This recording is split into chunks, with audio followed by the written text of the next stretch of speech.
Allahu Allahu Allahu Allah Allahu Allahu Allahu Allah Allahu Allahu Allahu Assalamu alaikum wa rahmatullahi wa barakatuh. Que la paix, la grâce, la clémence, la miséricorde et les bénédictions d'Allah soient sur nous et qu'elle nous accompagne partout et en toutes circonstances. Le jeûne du mois béni de Ramadan, si on doit donner une définition conventionnelle au jeûne du mois béni de Ramadan, c'est l'action de s'abstenir de manger et de boire, de s'abstenir de rapports intimes avec son mari ou son épouse. C'est vrai qu'on peut aller au-delà, faire jeûner la langue, les yeux, les membres, les oreilles, etc. Mais la définition première est celle-là. Donc, de la deuxième hop jusqu'au coucher du soleil. Justement, au coucher du soleil, la rupture du jeûne. La rupture du jeûne, à ce niveau, le messager a dit, sallallahu alayhi wa sallam, précipiter la rupture du jeûne. On n'a pas besoin d'attendre que les étoiles commencent à apparaître, à scintiller dans le ciel pour prouver qu'on peut aller au-delà des heures prescrites, que notre organisme est suffisamment fort pour le faire. Non, de grâce, c'est un acte de culte.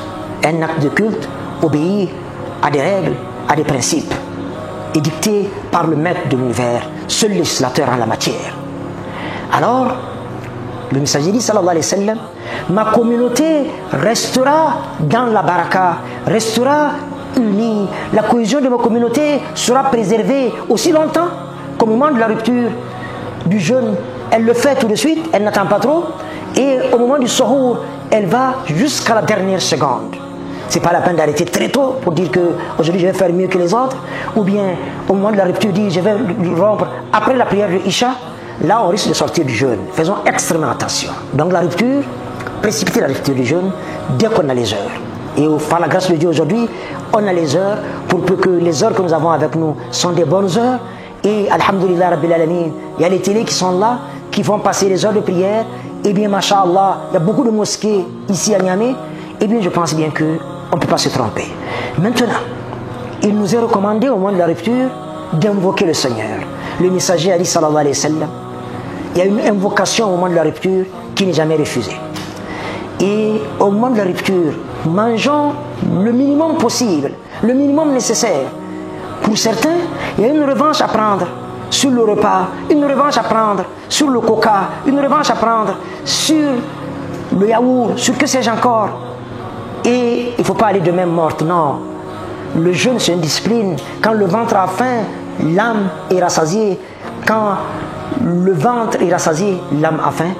Donc, faites-en en sorte que contentons-nous du peu au moment de la rupture et pensons à ceux qui n'ont pas les moyens de rompre le jeûne. Partageons avec eux au lieu d'avoir une table suffisamment garnie, complètement garnie, alors que à côté de chez nous, notre voisin qui vit dans une case n'a peut-être eu pour rompre son jeûne que de l'eau noire. Que Dieu nous éclaire et que sa paix, que sa miséricorde, que ses bénédictions soient sur nous et qu'elle nous accompagne partout et en toutes circonstances.